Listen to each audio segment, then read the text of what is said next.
नमस्कार, मैं प्रोफेसर रामबख्श, भारतीय भाषा केंद्र, जवाहरलाल नेहरू विश्वविद्यालय, नई दिल्ली। आज हम पाश्चात्य काव्यशास्त्र प्रश्न पत्र के अंतर्गत F.R. लीविस की आलोचना पर चर्चा करेंगे। इस इकाई के अध्ययन के उपरांत आप F.R. लीविस का साहित्यिक परिचय प्राप्त करेंगे।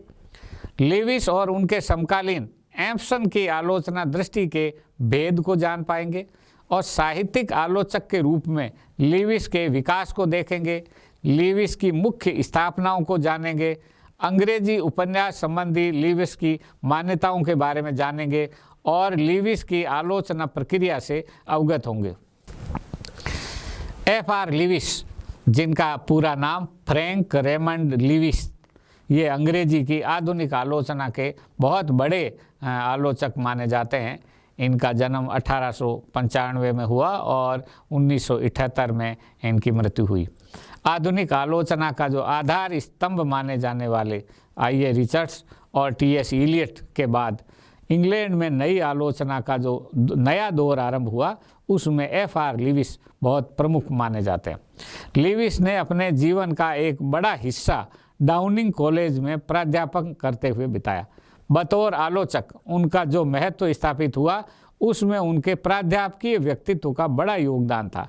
लीविस ने प्राध्यापकीय आलोचना को श्रेष्ठ आलोचना के प्रतिमान के रूप में स्थापित किया। अब यहाँ पर ये देखने की ज़रूरत है कि हमारे हिंदी में भी बहस होती है और आलोचना के दूसरे क्षेत्रों में भी बहस होती है कि विश्वविद्यालयों में शिक्षा के दुनिया में जो अध्यापक हैं वो जो आलोचना लिखते हैं वो कितनी संवेदनशील है, कितनी अच्छी है, कितनी महत्वपूर्ण है, उसका कोई महत्व है कि नहीं। या पत्रकारिता में जो आलोचना होती है या बाकी जगह जो समीक्षाएं होती है, उनकी और अध्यापकों की आलोचना के बीच में टकराहट हम बहुत बार सुनते हैं। लीविस ने इस प्राध्यापकीय आलोचना को प्रतिमान स्थापित किया। उन्होंने कहा कि आलोचना में अनुशासन, गंभीरता और अध्ययन बहुत ज़रूरी है और ये प्राध्यापकीय आलोचकों में मिलता है। लीविस मूलतः इतिहास के छात्र थे और बाद में वे अंग्रेजी साहित्य के अध्ययन की तरफ आ गए। शायद इसीलिए साहित्य और उनके भाषा पाठ के भीतर प्रवेश करते हुए वे परोक्ष रूप में इतिहास की आंख से देखने का प्रयास भी करते रहे, क्योंकि वो इतिहास के विद्यार्थी थे। इतिहास से वो मुक्त नहीं होते। लीविस अपनी संतुलित और पारदर्शी आलोचना के लिए जाने जाते हैं। वो अतिरंजनापूर्ण बातें नहीं करते। एम्पसन जैसे बहुत अतिरंजनापूर्ण बातें कहते हैं, वो कहते हैं नहीं, साफ साफ बातें कहनी चाहिए। उनके समकालीनों में विलियम एम्पसन को भी बहुत ही महत्वपूर्ण आलोचक माना जाता है। एम्पसन, जैसा कि हम जानते हैं कि बहुत मौलिक और विवादास्पद आलोचक है, और लेकिन लीविस और एम्पसन दोनों की गणना नए आलोचकों के रूप में की जाती है और ये दोनों आलोचक एक मंच पर खड़े प्रतीत होते हैं। ये दोनों ही पाठ के भीतर इतिहास और संस्कृति की गहराइयों का खोजने का प्रयास करते हैं। अन्य नए आलोचक विमसेट, क्लिंट ब्रूक्स, एलन टेट अथवा ब्लैकमेयर उनके अन्य समकालीन आलोचक हैं।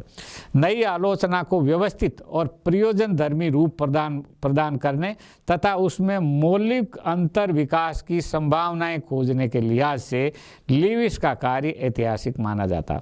लीविस ने विवादपूर्ण वक्तव्यों की बजाय संतुलित व विवेक सम्मक मूल्यांकन के लिए आधार कसौटियों को रेखांकित किया और उसमें सफलता पाई। इसलिए उनकी अंग्रेजी आलोचना में उनको स्वीकृति भी मिली। कहना नहीं होगा कि लीविस एम्पसन की तुलना में ज़्यादा लोकप्रिय, विशेष रूप से आलोचकों में। लीविस अपनी रुचि और मान्यताओं के बहुत आग्रही थे। कहा मुझे ये पसंद है तो मुझे यही पसंद है, और ये हठी जो है एम्पसन भी था। उन्होंने अपने जीवन और लेखन में अनेक विरोधी बनाए, बहुत लोगों से झगड़ा करा। अपने लेखन के अंतिम दौर में उन्होंने T.S. इलियट की आलोचना की। अब इंग्लैंड में रह के, अंग्रेजी आलोचना में रह के आधुनिक युग में T.S. इलियट से विरोध करना बहुत खतरा है। C.P. स्नो से उन्होंने विरोध किया। F.W. बेटसन से उनका बहुत लंबा विवाद चला। मार्क्सवादी आलोचना से उनकी खूब असहमतियाँ थी। वे पत्रकारिता और मीडिया में साहित्य की प्रस्तुति जो होती थी उसका बराबर विरोध करते थे। शिक्षा जगत में भी F.R. लीविस को विरोध का सामना करना पड़ा। रेने वेलेक ने उनके व्यक्तित्व पर टिप्पणी की है और टिप्पणी करते हुए लिखा कि लीविस अपने व्यवहार में कूटनीति का इस्तेमाल नहीं करते थे। आमतौर से हम नौकरी करने वाले जो अध्यापक लोग हैं, लिखने पढ़ने में भी, व्यवहार में भी थोड़ी बहुत समझ बूझ करते हैं, लेकिन लिविस ऐसे थे कि वो सामान्य शिष्टाचार का निर्वाह भी ठीक से नहीं करते थे। आपको थोड़ी सी बात करने में क्या जाता, कहा नहीं ये आदमी बात करने लायक है ही नहीं, मैं इससे नहीं बात करता। तो ये तो एक शिष्टाचार का निर्वाह तो करो। अगर आप शिष्टाचार का निर्वाह नहीं करोगे तो लोग अकारण आपके दूसरे बिंदुओं पर आपके विरोधी हो जाएंगे। इसके बावजूद वे अंग्रेजी में इलियट के बाद दूसरे सबसे बड़े आलोचक हैं, या तो टी.एस. इलियट के बाद F.R. लिविस। अक्सर उन पर निजी अभिरुचि थोपने का आग्रह का आरोप भी लगता रहा, हालांकि वे इसका प्रत्याख्यान करते हैं, विरोध करते हैं। दरअसल वे अपनी साहित्यिक अभिरुचि के कायल थे और किसी अन्य तथाकथित वस्तुनिष्ठ सिद्धांत के समर्थक नहीं थे। मैंने ये जो पुस्तक पढ़ी, मैंने ये जो कविता पढ़ी, इस कविता को पढ़ करके जो मुझे महसूस हुआ, मेरे लिए वो महत्वपूर्ण। किसी सिद्धांत से वो पुष्ट होता है कि नहीं होता है, मैं उसकी चिंता नहीं करता। ये आग्रह किसी समर्थ बौद्धिक में ही हो सकता है, सामान्य लोगों में नहीं हो सकता। तो लिविस ने अंग्रेजी साहित्य और पत्रकारिता के रिश्तों को समझने से जुड़ा अपना शोध कार्य किया था, इसलिए वे साहित्य के समकालीन परिदृश्य और उनकी सीमाओं को भी अच्छी तरह से जानते थे। पत्रकारिता के जो पहलू है बाद में भी उनको अनेक रूपों में उनकी आलोचना में देखने को मिलता है। अध्यापन के साथ उन्होंने स्क्रूटनी नाम की एक प्रसिद्ध साहित्यिक पत्रिका निकाली। इसका उन्होंने 1932 से 1953 तक 20 वर्षों तक संपादित किया और उनके अधिकांश आलोचनात्मक आलेख इसी पत्रिका में प्रकाशित हुए और बाद में इन लेखों को उन्होंने संकलित या संपादित करके पुस्तक की शक्ल में उन्होंने दे दी। तो स्क्रूटनी बहुत महत्वपूर्ण है। दो चीज़ें बड़ी महत्वपूर्ण है, एक तो स्क्रूटनी और दूसरा उनका अध्यापकीय जीवन। अंग्रेजी पढ़ाते थे वो साहित्य, और इन दोनों का उनके लेखन और चिंतन पर बड़ा गहरा असर है। एक आलोचक के तौर पर F.R. लिविस ने समकालीन साहित्य का जो मूल्यांकन है बहुत वस्तुनिष्ठ, वैज्ञानिक, विवेक सम्मत और निष्पक्ष ढंग से करने का प्रयास किया। अतः उन्होंने आलोचना के क्षेत्र में मूल्यांकन के प्रतिमान स्थापित करने में सफलता प्राप्त की। किन आधारों पर, किन प्रतिमानों पर हमें किसी रचना का मूल्यांकन करना चाहिए। F.R. लिविस के आलोचना कर्म को हम 3 भागों में बांट सकते हैं। पहले भाग में उनकी काव्य संबंधी आलोचना को रखा जा सकता है। वे जिस दौर की उपज थे उसमें उन्होंने टी.एस. इलियट और एजरा पाउंड की रचनाशीलता को सक्रिय रूप में देखा था। ये उनकी अंतर्दृष्टि का परिणाम था कि उन्होंने समकालीन रचनाशीलता के मूल्यांकन क्रम में अपने इस महान लेखकों की प्रतिमा को जन संस्कृति में गहरी पेठ लगाने लायक समझा। एक आलोचक के रूप में भी वे टी.एस. इलियट से काफ़ी प्रभावित थे। अपने इस पहले दौर में उन्होंने पत्रकारिता और साहित्य के रिश्तों पर कार्य करते हुए जन संस्कृति के संबंध में अनेक उल्लेखनीय धारणाएं प्रस्तुत की। 1932 में उनकी एक किताब छपी, new bearing in English poetry, ये प्रकाशित हुई।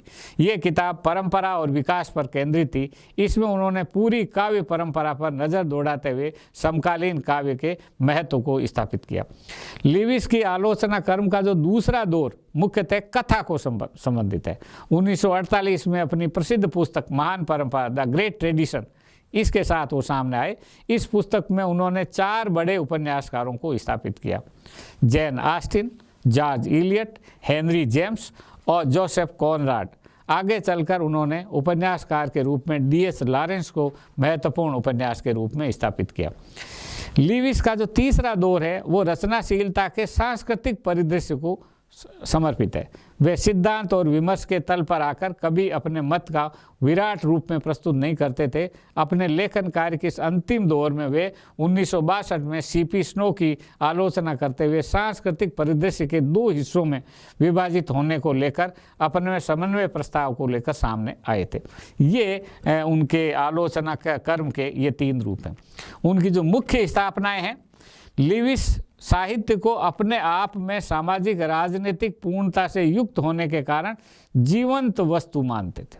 साहित्य जीवंत वस्तु है और उसमें राजनीतिक और सामाजिक चीज़ें आती हैं, और इस दृष्टि से वे अन्य नए आलोचकों के समान होते हुए भी उनसे थोड़े अलग थे। और उनकी मौलिक देन का आधार यह है कि उन्होंने स्पष्ट तौर पर यह बात हमारे सामने रखी कि अंग्रेजी काव्य धारा में कौन सा काव्य इस कसौटी पर खरा उतरता और कौन सा खरा नहीं उतरता। इस संदर्भ में व्यवहारिक आलोचना संबंधी उनकी मुख्य स्थापनाएं इस प्रकार, जिसमें पहली है कि कथाकृति में सामाजिक राजनीतिक पूर्णता तभी संभव है जब उसके विविध घटक ऐसे संतुलन एवं अनुपात में हो जो उसे जीवन जैसा तथा मानवीय बनाए। रचना बिल्कुल जीवन जैसी होनी चाहिए, जीवन जैसी अगर रचना नहीं है तो प्रभाव नहीं।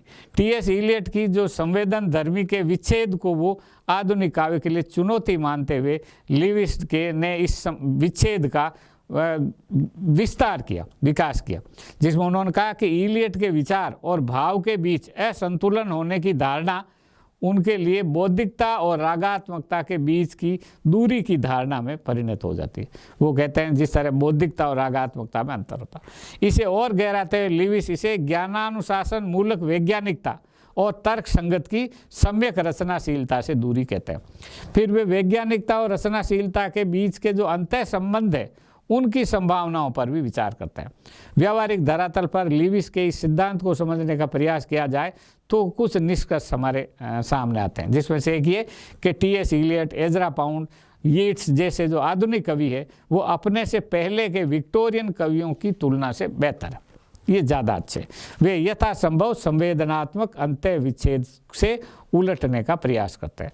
दूसरी बात है कि विक्टोरियन दौर के जो कवि है जैसे टेनिसन और ब्राउनिंग, इनमें बौद्धिकता उनकी रागात्मकता पर हावी होती है, अतः उनकी कविता श्रेष्ठ काव्य का उदाहरण नहीं है, ये इनकी धारणा थी। फिर था विक्टोरियन दौर के बाद के जो स्वतंत्रतावादी दौर आया, इनके कवियों में कल्पनात्मक अंतः समन्वय की बड़ी क्षमताएं, कल्पना के अति प्रसार के कारण वहाँ रागात्मकता को पतनशील औद्योगिक दौर की बौद्धिकता के मुकाबले में बेहतर मानकर अधिक महत्व दिया गया। तो स्वच्छंदतावादी कवि और विक्टोरिया युग के कवियों से इसीलिए बेहतर है क्योंकि यहाँ सजग समन्वय गहरे मानवीय स्तरों तक चला जाता। इस लिहाज से वर्ड्सवर्थ, शेली, कीट्स जैसे कवियों को इलियट व पाउंड तक पहुँचा सकने की आधार भूमि तैयार करता हुआ देखते हैं। लिविस की दृष्टि में उससे भी पीछे के एलिजाबेथ काल के शेक्सपियर तथा पुनर्जागरण काल के मिल्टन प्रशंसा के पात्र सिद्ध होते हैं। इसका कारण लेविस ये बताते हैं कि तब तक अभी संवेदनात्मक अंतः विच्छेद के हालत ही पैदा नहीं हुए थे, अतः इन कवियों में एक अलग तरह की जीवंतता और जैविक अंतः समग्रता दिखाई देती है। उसके बाद में उन्होंने अंग्रेजी उपन्यास में जिसे कहा कि महान परंपरा की जो शुरुआत हुई, यूरोपीय उपन्यासों के संदर्भ में लिविस ने अंग्रेजी के इंग्लैंड रचित आधुनिककालीन उपन्यास को रचनाशीलता की एक महान परंपरा का सूत्रपात करने वाला बताया। लिविस ने उस दौर के कुछ उपन्यासकारों में समकालीन यथार्थ को समग्रता और जीवंतता को संतुलित निर्वैयक्तिक अभिव्यक्ति प्रदान करने के कारण प्रशंसनीय रचनात्मक संभावनाओं के रूप में देखा था। इस संदर्भ में उनकी कुछ स्थापनाएं हैं कि साहित्य समाज की चेतना के सभ्यताकरण और मानवीयकरण का हेतु है। साहित्य से समाज जो सभ्य होता है, साहित्य से समाज मानवीय होता है, और आधुनिक अंग्रेजी उपन्यास इस कसौटी पर खरा उतरने के अनेक प्रमाण उपलब्ध है। उपन्यास ने समाज को बहुत मानवीय बनाया, ये लिविस की धारणा थी। दूसरा, उन्होंने कहा कि उपन्यास समाज के परंपरागत नैतिक मूल्यों को भाषागत सामाजिक अंतः क्रिया में बदलने के लिए सजग और सक्रिय भूमिका निभा सकते हैं, अतः समय समय में उसकी भूमिका काव्य के मुकाबले में ज़्यादा उत्तरदायित्वपूर्ण हो जाती है। उपन्यास कविता की तुलना में ज़्यादा जिम्मेदारी का। अंग्रेजी उपन्यास आधुनिक काल में जब आता है तो विक्टोरिया काल की नैतिक रूढ़ियों से ऊपर उठता, अतः वह मानवीयकरण के लिए अधिक संप्रेषणीय रचनाशीलता का ये परिचय देता।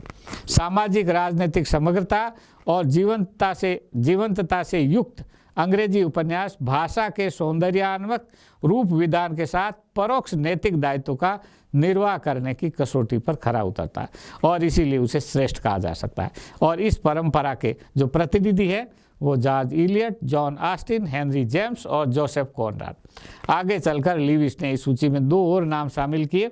उपर्युक्त 4 उपन्यासों पर उनकी किताब महान परंपरा है, ये 1948 में प्रकाशित हुई और इस समय का अलग महत्व है कि ये 48 में ये द्वितीय विश्व युद्ध के बाद की रचनाशीलता का प्रतिनिधित्व करने वाली परंपरा का समय है।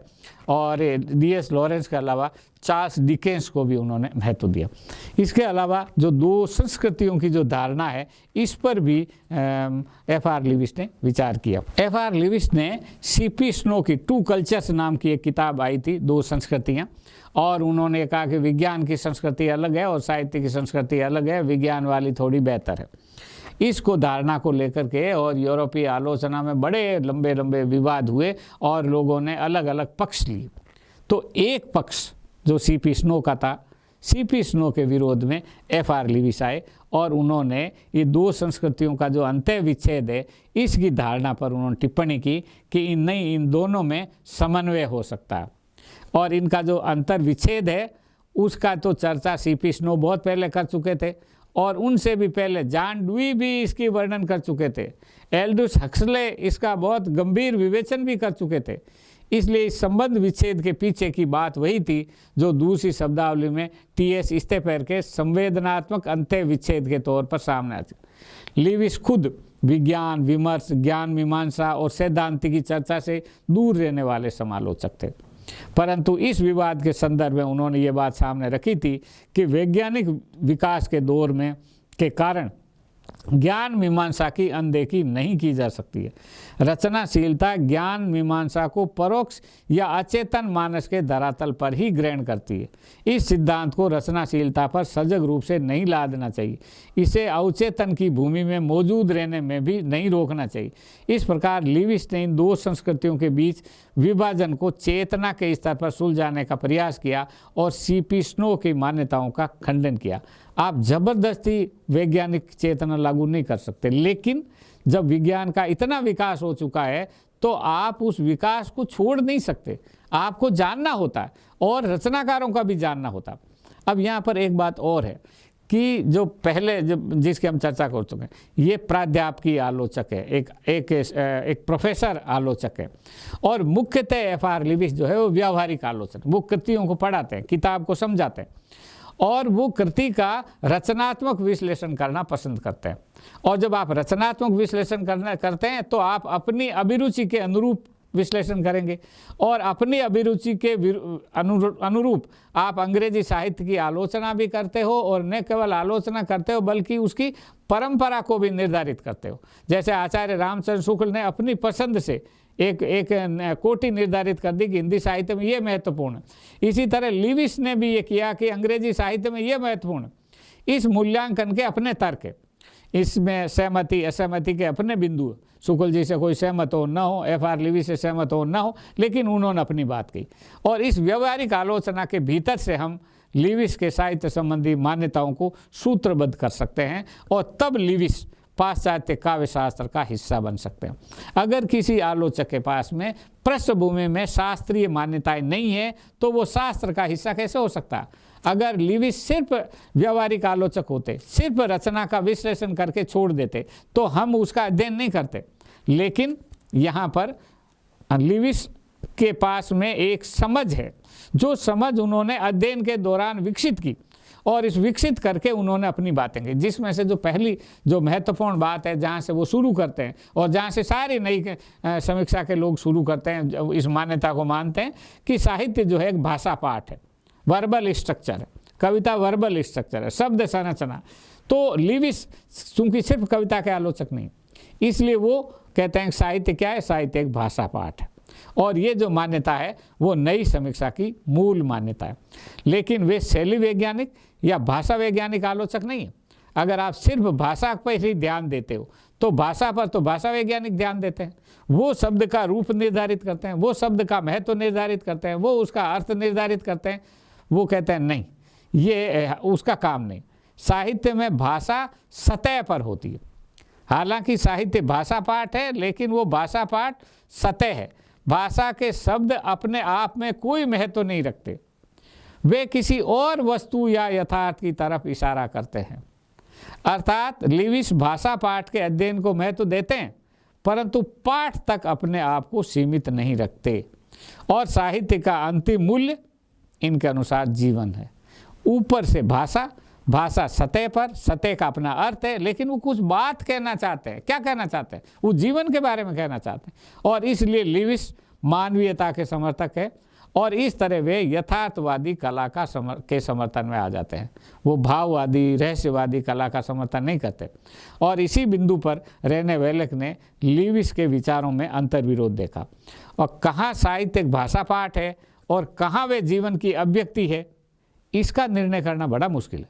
अगर आप उसको भाषा पाठ मानते हो तो आपका अलग अर्थ है, और अगर आप उसको जीवन की अभिव्यक्ति मानते हो तो भाषा महत्वपूर्ण नहीं है। तो आप इसका क्या निर्णय करते हैं? हालांकि लिविस इस पे विवाद में नहीं पड़ते, और वो कहते हैं कि कवि को नैतिक होना चाहिए पर उपदेशात्मक नहीं होना चाहिए। अब नैतिक का क्या है, उपदेशात्मक क्या है? नीति में भी तो उपदेश है, उपदेश की भी तो एक नीति होती, लेकिन इन्होंने इसमें भेद किया। नैतिक अनैतिक होना एक अलग चीज़ है। उपदेशक जब आप होते हैं तब आप दूसरे को सिखाते हैं। जब आप नैतिक होते हो तो आप अपने लिए होते हो, किसी और के लिए नहीं होते हो। मुझे सही काम करना, मैं ठीक मैं रहूँ, जो मेरा दायित्व है उसका मैं ठीक से निर्वाह करूँ। ये लिविस में भी था, और लिविस चाहते थे कि उन रचनाकारों में भी हो और रचनाकारों के उन पात्रों में भी हो, और अंततः वो रचना उस नैतिकता के समर्थन में जाए, अनैतिक न बनाए किसी पात्र को, मनुष्य को, समाज को अनैतिक नहीं बनाए। और इसलिए जो साहित्यिक परंपरा है वो मुख्यतः भाषा के विकास की परंपरा तो है, लेकिन ये परंपरा सामाजिक सांस्कृतिक परिधि में ही घटित होती है। जो ये भाषा का विकास होता है वो इसी समाज में घटित होता है, और इस समाज में महत्वपूर्ण है समाज, और इसीलिए लिविस जो है इस बात पर आके बल देते हैं। एक और बात लिविस के संदर्भ में महत्वपूर्ण है कि वो अपनी अभिरुचि को बहुत महत्व देते हैं। और अभिरुचि को महत्व देने का क्या मतलब? कि जो मुझको पसंद आता है मैं तो उसको लिखूंगा। मैं किसी शास्त्र को नहीं जानता, मुझे अगर टी.एस. इलियट पसंद है तो वो टी.एस. इलियट महत्वपूर्ण है। किसी शास्त्र के कारण, किसी सिद्धांत के कारण मुझे शेक्सपियर पसंद नहीं है, मैं तो अपने कारण से कहता हूँ। तो ये जो अपनी जो उसकी अभिरुचि है वो महत्वपूर्ण। और रेने वेलेक ने कहा कि ये जो लिविस है इसकी अभिरुचि क्या है? तो इसकी लिविस की अभिरुचि का जो आधार है वो 19वीं सदी का जो आलोचनात्मक यथार्थवाद है वो इसकी अभिरुचि है। यहाँ से वो चीज़ों को हर आलोचक, हर रचनाकार, चिंतक, विचारक जो होता है उसके साहित्य की एक समझ बनती है, उस समझ का एक आधार होता है, और वो आधार कोई साहित्य होता है। जैसे कई बार आरोप लगता है कि रामचंद्र शुक्ल के जो साहित्य चिंतन है उसका आधार तुलसीदास है, तो तुलसीदास से उन्होंने सीखा, और इसलिए तुलसी की जो लोक भावना थी या जो भी आदर्शवाद था रामचंद्र शुक्ल उसका समर्थन करते हैं, और सारी मान्यताएं उसमें आती। तो ये जो लिविस थे 20वीं शताब्दी में रह रहे थे, और वो 19वीं शताब्दी की उनकी साहित्यिक मान्यताएं थी।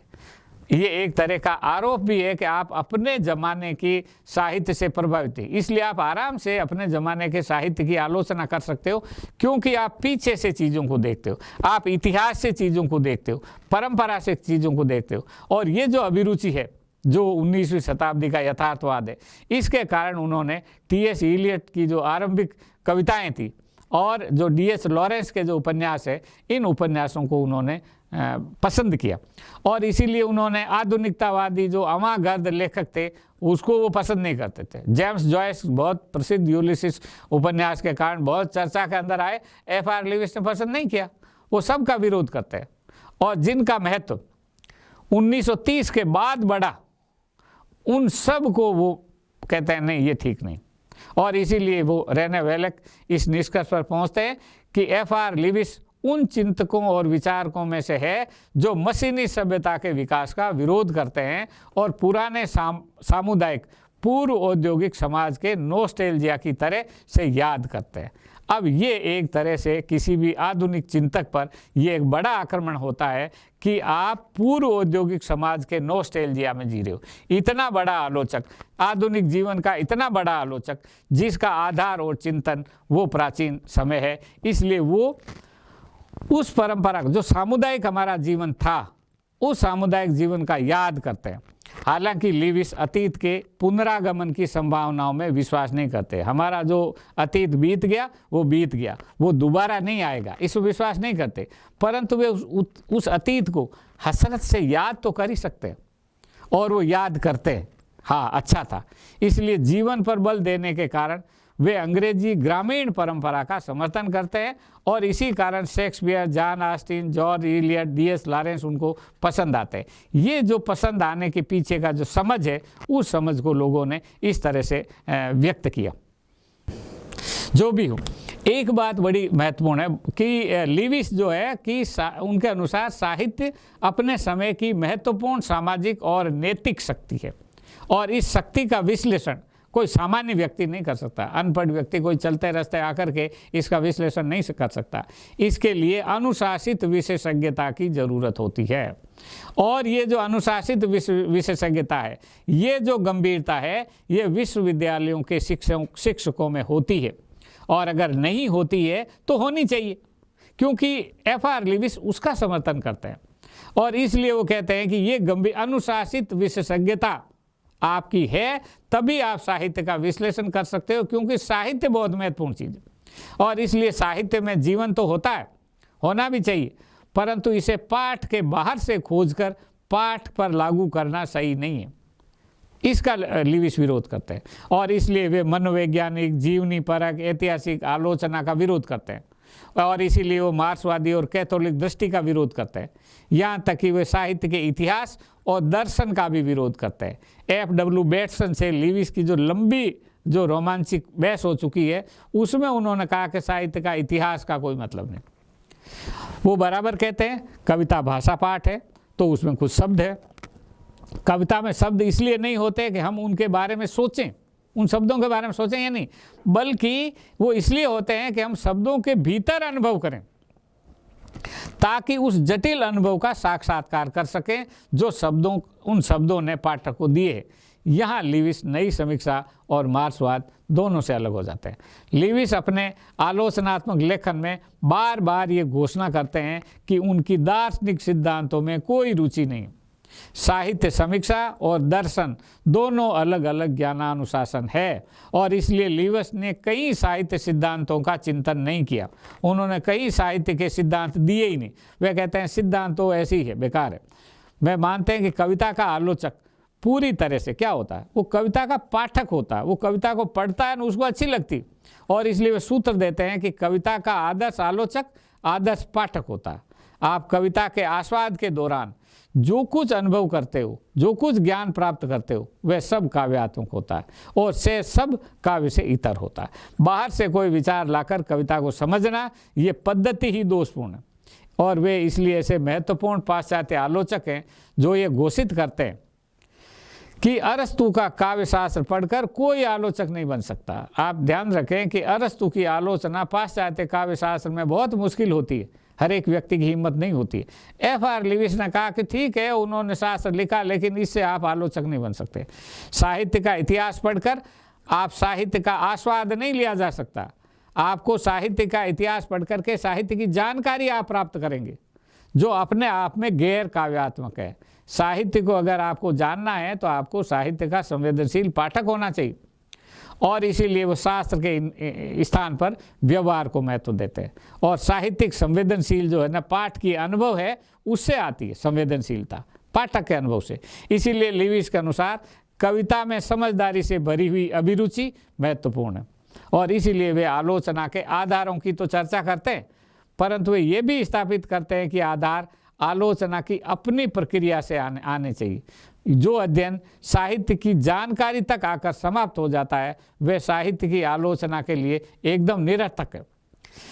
इसलिए लीविस के लिए कृति का भाषा पाठ एक तरह की अंतर्विमर्शात्मक संरचना, वे एक समग्र रचनात्मक विमर्श है। इसे आलोचक या पाठक पुनः अभिव्यक्त करता है।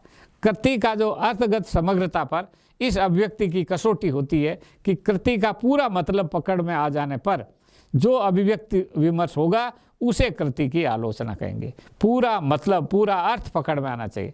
पाठक आलोचक कृति के भाषा प्रवाह के भीतर मौजूद जीवन के अनुभव की, अपने अनुभव की सापेक्षता में समझते और अभिव्यक्त करते हैं। अनुभव क्षेत्रीय आपसदारी कृति के अर्थ में परस्पर पूरक होती है।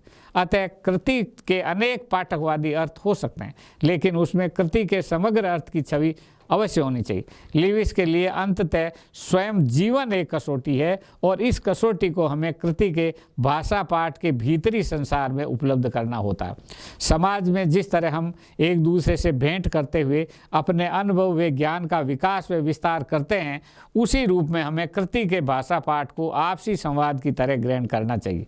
रूपगत व्यवस्थापन की श्रेष्ठता कृति के महान अर्थबोध की सूचक होती है। रूप की कमजोरियां कृति को कमजोर करती है, उसकी अंतर वस्तु की अभिव्यक्ति में अवरोध उत्पन्न करती है। निर्णय और मूल्यांकन के अभाव में समालोचना का कार्य पूरा नहीं होता। मूल्यांकन का आधार है कृत्रिम अंतः संतुलन, समायोजन, आनुपातिकता, समग्रता, संवेदनात्मक अंत्य विशोध। ये तत्व कृति के इस अंतरंग समग्रता को बिखेरते हैं और उसे एक कृति के रूप में कमजोर बनाते हैं। एक आलोचक श्रेष्ठ कृतियों की श्रेष्ठता का निर्धारण करता हुआ जनमत तैयार करता है। जन समाज का सभ्यताकरण और मानवीयकरण ही उसका लक्ष्य होता है। इस तरह F.R. लिविस आलोचना को जनमत तैयार करने, रचनाशीलता की संस्कृति का विकास करने तथा सामाजिक संवेदनशीलता को गहराने के लिए इस्तेमाल में लाने की वकालत करते हैं। इसलिए उन्होंने संस्कृति आलोचक भी कहा जाता है। हमारे समय में संस्कृति भी गहरे संकट में। औद्योगिकरण, पूंजीवादी शोषण, राजनीतिक अवसरवाद, विभिन्न कट्टरपंथी ताकतों के कारण मानवता करा रही है। आलोचक सिर्फ साहित्य को ही नहीं, संस्कृति को भी चाहिए। ऐसे में F.R. लिविस हमारे सामने एक महत्वपूर्ण संस्कृति आलोचक के रूप में आते हैं। लिविस एक सजग और अनुशासन प्रिय आलोचक हैं। आलोचना में वे दृढ़ता और कठोरता को पसंद करते हैं। उन्हें आलोचना और रचना में रोमांटिक मनोभाव पसंद नहीं है। वे रचना के व्यापक सरलीकरण के बजाय एक विश्लेषणात्मक आलोचना का रास्ता चुनते हैं। शायद इसीलिए T.S. इलियट के बाद वे सबसे बड़े आलोचक माने जाते हैं। लिविस के आलोचना की ताकत मिल्टन और शैली संबंधी उनकी आलोचना में देखी जा सकती है। उन्होंने बहुत ही स्पष्टता और कठोरता से इन दोनों बड़े कवियों की आलोचना की। जो काम इलियट ने अंग्रेजी कविता के लिए किया, वही काम लिविस ने अंग्रेजी की साहित्यिक आलोचना के लिए भी किया।